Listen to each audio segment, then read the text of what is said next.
నువ్విలా ఆరోగ్యం పాడు చేసుకుని. అమ్మా, నిజంగా నా మీద కోపం లేదా అమ్మా? కడుపు చించుకు పుట్టిన బిడ్డలు తప్పు చేస్తే కన్నవాళ్లకుండేది కోపం కాదమ్మా, కడుపు కోత. అమ్మా, ఇన్నాళ్ళు ఊరి చివర నేను ఒంటరిగా బ్రతికింది ఎందుకో తెలుసా? ఎప్పటికైనా నువ్వు దయదలిచి నా దగ్గరకు వస్తే ఓ నిజం చెబుదామని. ఏమిటమ్మా అది?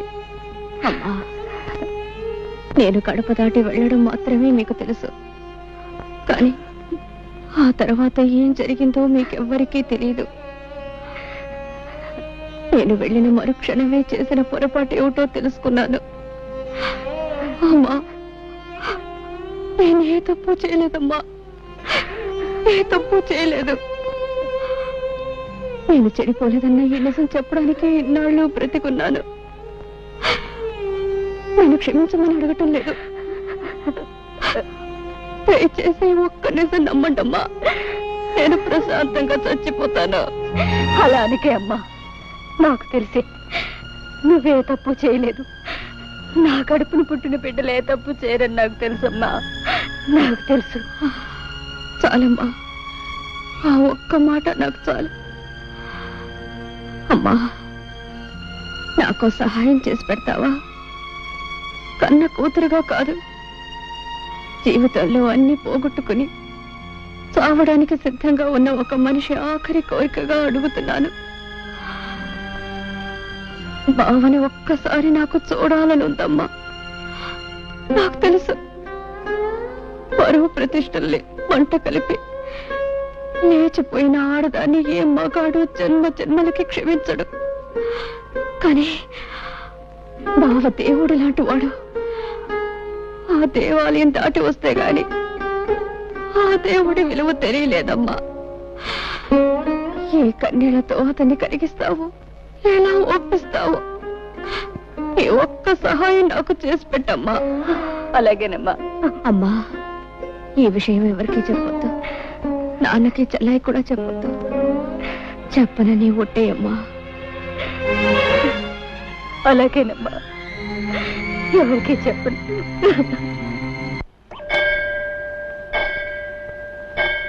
అత్తయ్య, మాట్లాడాలన్నావట? నేను చెప్పే విషయం ఎవరికి తెలియకూడదు బాబు, అందుకే ఇక్కడికి రమ్మన్నాను. ఏమిటత్తయ్య అంత తెలియకుండా విషయం? అది అది నీకు ఎలా చెప్పాలో తెలియటం లేదు బాబు. అదేంటత్తయ్య, నేనేం పరాయి మనిషినా? నా దగ్గర సందేహం ఎందుకు, చెప్పు. నేను రాత్రి జానకి దగ్గరికి వెళ్ళాను బాబు. బాబు, ఒక్క మాట విని వెళ్ళు. కన్న బిడ్డ చావు బ్రతుకుల్లో ఉంటే కడుపు తీపి చంపుకోలేక కడసారిగా దాన్ని కళ్ళారా చూద్దామని వెళ్ళాను. ఈ తల్లి చేసింది తప్పనుకుంటే వెళ్ళు. జీవితంలో తొలిసారి అమ్మా అని పిలిచిన బిడ్డ మీద కన్న తల్లిగా కాస్త దయా జాలి చూపించటం న్యాయం కాదనుకుంటే వెళ్ళు బాబు, వెళ్ళు. అది నా చేతులు పట్టుకుని ఏడ్చింది. గడప దాటి బయటికి వెళ్ళినా నేనే తప్పు చేయలేదమ్మా అని పిచ్చి దానిలా మొత్తుకుంది. బావ కట్టిన తాళి శ్రీరామ రక్ష నన్ను కాపాడిందని కూడా చెప్పుకుంది. బాబు, నిన్నొక్కసారి చూడాలని ప్రాధేయపడింది. బావనొక్కసారి పంపించమ్మా అని నా కాళ్ళు పట్టుకుని ఏడ్చింది బాబు. దాన్ని చూస్తే నా గుండెలు తరుక్కుపోయాయి. ఏ తల్లికి ఇలాంటి పరిస్థితి రాకూడదు. తల్లిగా కంటే ఓ ఆడదానిగా ఎక్కువ ఏడుస్తున్నాను బాబు. జరిగిన దాన్ని బట్టి నిన్ను దాని దగ్గరికి వెళ్ళమనడం తప్పే కావచ్చు, కానీ నువ్వు మంచివాడివని దయగలవాడివని నిన్ను అడుగుతున్నాను. చావు బ్రతుకుల మధ్య ముగిసిలాడుతున్న దాని చివరి ఆశ నెరవేర్చు బాబు. ఆ పిచ్చి దాన్ని ఒక్కసారి చూసిరా. చిన్నవాడివైనా నీకు చేతులెత్తి మొక్కుతాను బాబు. నా మాట కాదనుకు బాబు. అలాగే, తప్పకుండా వెళ్ళి చూసి వస్తాను. చాలా సంతోషం బాబు, చాలా సంతోషం. నువ్వు ఇంటికి వెళ్ళు.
జీవితాంతం నీకు తోడుగా ఉంటానని అగ్ని ముందు ప్రమాణం చేశాను.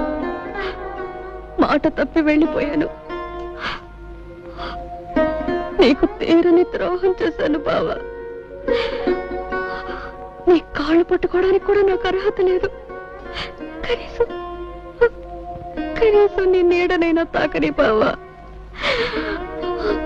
నన్ను క్షమించు బావా, క్షమించు. జానకి,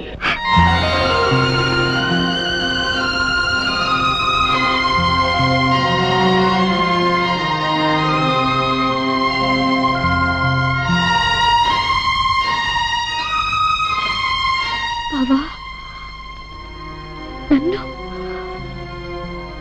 నన్ను పేరు పెట్టి పిలిచావా? ఒక్కసారి నన్ను అలా పిలు బావా. జానకి, చాలు బావా, చాలు. మళ్ళీ నీ నోటితో అలా పిలిపించుకుంటాను అనుకోలేదు. జానకి, బావా, మనస్ఫూర్తిగా నన్ను క్షమిస్తున్నావా? జానకి, చేసిన తప్పు తెలుసుకుని పశ్చాత్తాపడేవాళ్ళని ఆ భగవంతుడు కూడా క్షమిస్తాడు. అత్త ఎంత చెప్పింది? అయితే నువ్వు నన్ను నమ్ముతున్నావా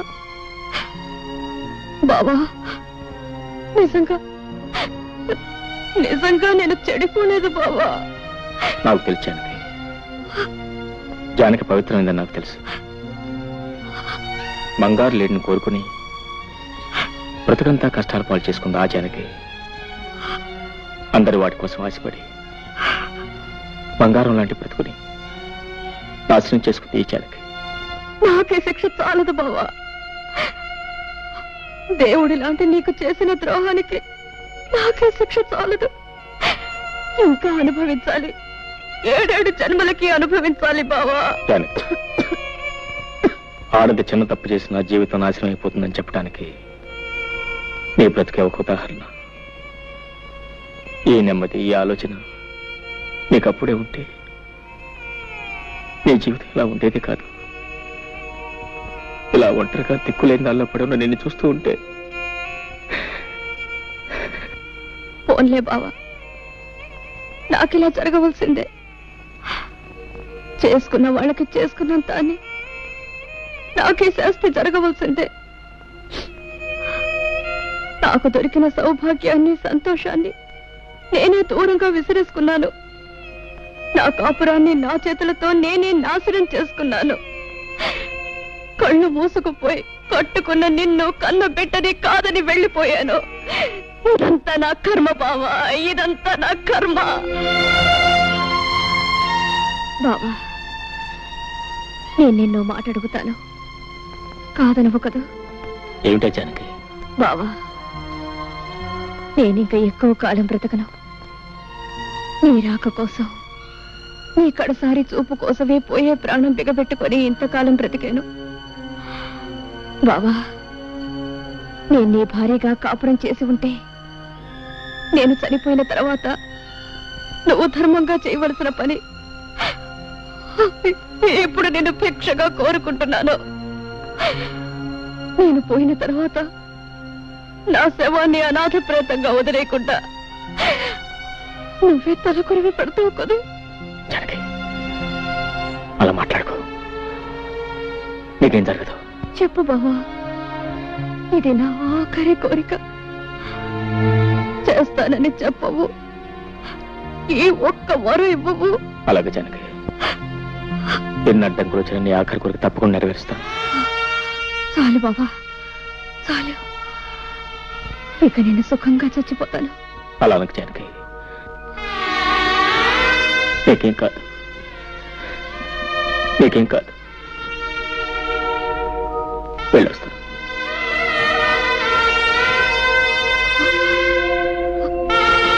బావా, ఏం లేదు.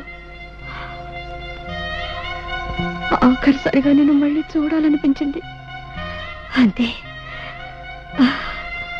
ఉంటాను బావా.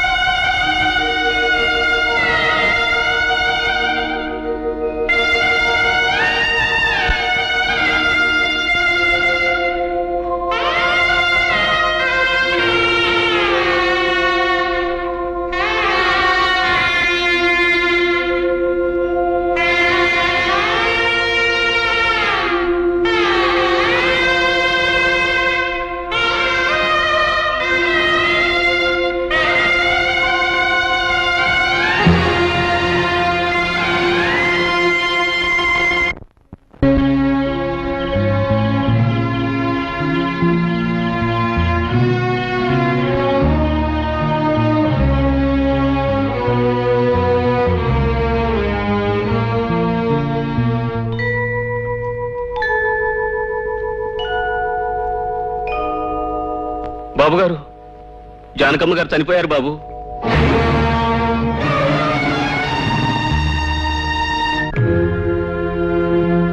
ఐదు సంవత్సరాల క్రితం పంచాయతీ చేసిన నిర్ణయం ప్రకారం ఊరు చివరి కొబ్బరి తోటలో జానకి శవాన్ని అనాథ ప్రేతంగా గుర్తించి గ్రామాచారం ప్రకారం అంత్యక్రియలు జరిపించడానికి పంచాయతీ నిర్ణయించింది. అందుకయ్యే ఖర్చుల నిమిత్తం పంచాయతీ 36 రూపాయలనిస్తుంది. నువ్వేమంటావు రత్తే బావా?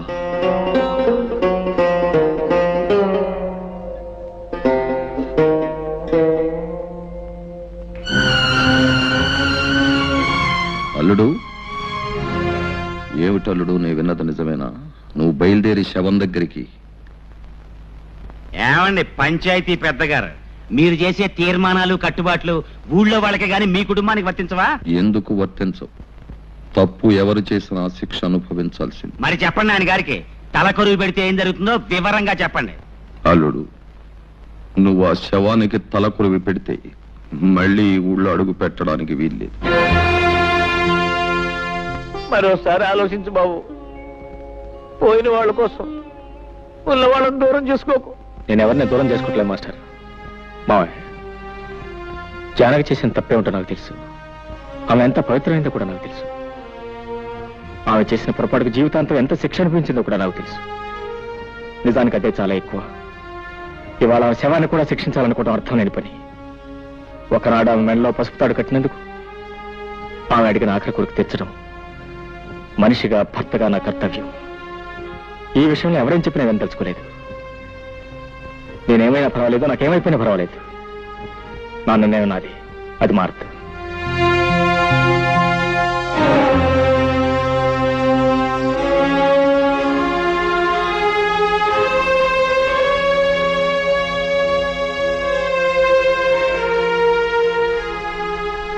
నువ్వు కూడా నన్ను వెళ్ళొద్దంటావు.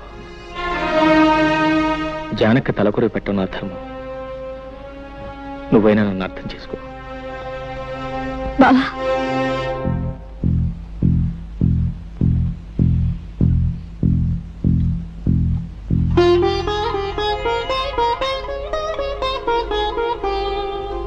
కుంకుమ ఒకటే తీసుకెళ్తున్నావు. ఇదిగో పసుపు. అక్కయ్య నింటి ముత్తైదుగానే పంపాలి. పద బావా.